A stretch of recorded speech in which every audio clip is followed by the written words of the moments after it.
boys and girls, and welcome to our Holiday Bible Club 2021.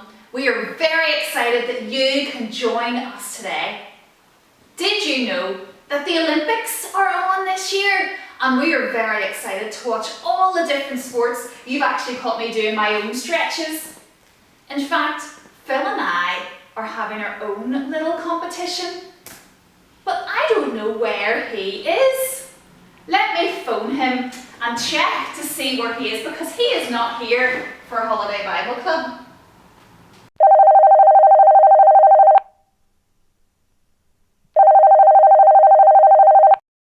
Hi Rachel, Where are you? I'm at Whitehead Lighthouse. What are you doing there? I thought we were having a race today. Looks like I am the champion. No, not yet. Are you ready for Holiday Bible Club? I'm always ready.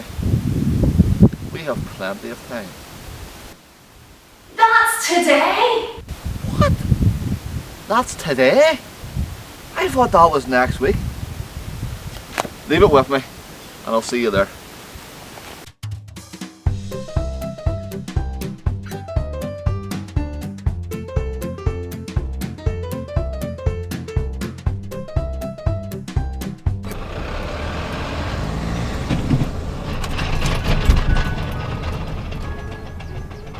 Oh. Well, it looks like I'm going to be on my own for the minute. Did you hear Phil say that he was the champion? We'll have to see about that. I wonder, have you heard about somebody very special, boys and girls, who ran in a very difficult race? Let's find out a wee bit more about the Supreme Champion. Did you have sports day in your school this year? If you did, I'm sure it was really exciting and you ran really fast. Today we're going to tell you a story about one person who had to run in a very special kind of race, a different race, a difficult race. This person is so different to you and I and everybody else in the whole world. And we read about him in God's special book, the Bible. One day he went all by himself into the desert for 40 days. If you've ever seen a picture of the desert, you will know that there's nothing there. There are no people. There are no houses.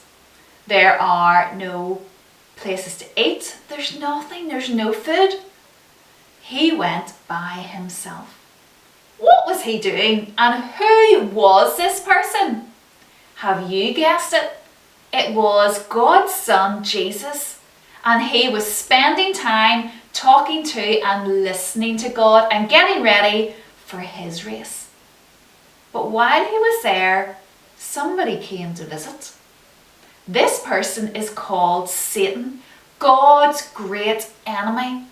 We can also call him the devil. And he came to Jesus and he did not want Jesus to do God's work.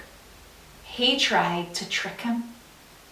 Satan took Jesus to a really high mountain and showed him all the kingdoms of the world.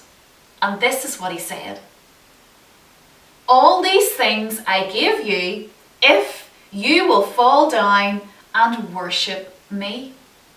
Instead of doing the really hard job that God had given him to do, Jesus could have all the kingdoms of the world now if he bowed down to Satan. What did Jesus say? Jesus said to him, "Away with you, Satan." Jesus knew what God wanted him to do, and there was no way he would ever do what Satan wanted him to do. Satan tried to trick Jesus, but Jesus kept on doing what he knew he had to. Jesus did not need anyone to train him to do God's race. Remember, he's God's Son and he can do wonderful things. He showed us the right way to live. It's all in the Bible. We are not perfect like Jesus.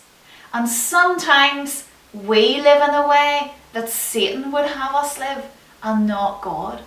This is called sin. One night, Jesus was in a garden. He knew that he had a very difficult job to do for God that only he could do. Even though he had never done anything wrong, he would soon face an awful death and be punished for our sin. He knelt down and prayed, "Father, if there is any other way, then let it be. But if there isn't, then I am willing." Later that night, Jesus was taken prisoner and put on trial. Many people hated him, and although he had done nothing wrong, they told lies about him. They said he had done wrong and must be punished. So he was nailed to a cross to die. Why did Jesus go through with this? He could have escaped at any time. Yet he knew through his death many people would have their sins forgiven and be able to be with him in heaven one day. You can be one of those people whose sins are forgiven. Do you truly believe that Jesus died on the cross for your sin? If you do, trust in him. Ask him to take it all away, and he will do just that. Live in a way that pleases him, and then one day you will be with him in heaven. Jesus died on the cross and was put into a tomb, a bit like a cave.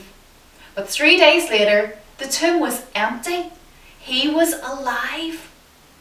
He had beaten sin and Satan, and now he had beaten death.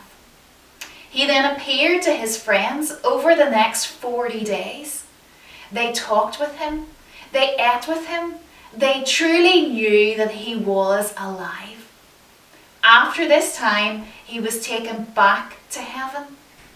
Jesus had finished his race. He had done what God had asked him to do, and now he had won his prize. He is in heaven with God. Imagine a runner winning a big race and giving all his medals to his family. That's like what Jesus has done. He has already won the race. But you need to trust in him if you want to be in God's race. You have to get started. And once you start, you have to keep going.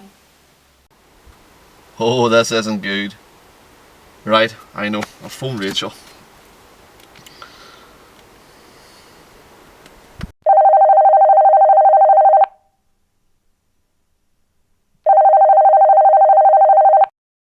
Hi, Rachel. Hi, Phil. It's not good, Rachel. Oh no! What happened? The car's broke down. What should I do? Okay, just keep going, Phil. Like we heard in our lesson today, you started and you have to keep going. Okay, I'll keep going. Okay, Bye. bye.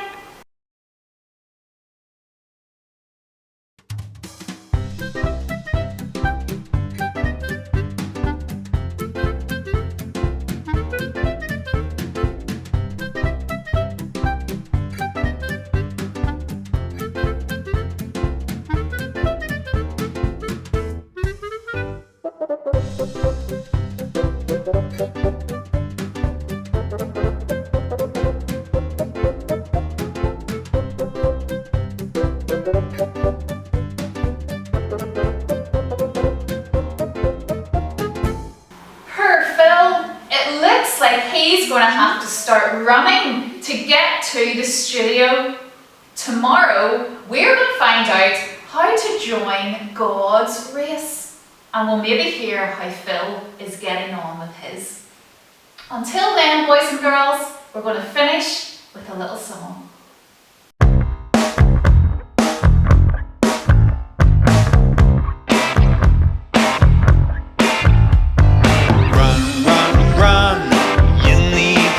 God's race. Run, it's all about his grace. Believe God's son died for you, and he is king today. Trust Jesus to forgive your sins. That's how you start the race. Then run, run, run, keep up a steady pace. Run, run, run, don't ever quit the race. The Bible tells you how to live Jesus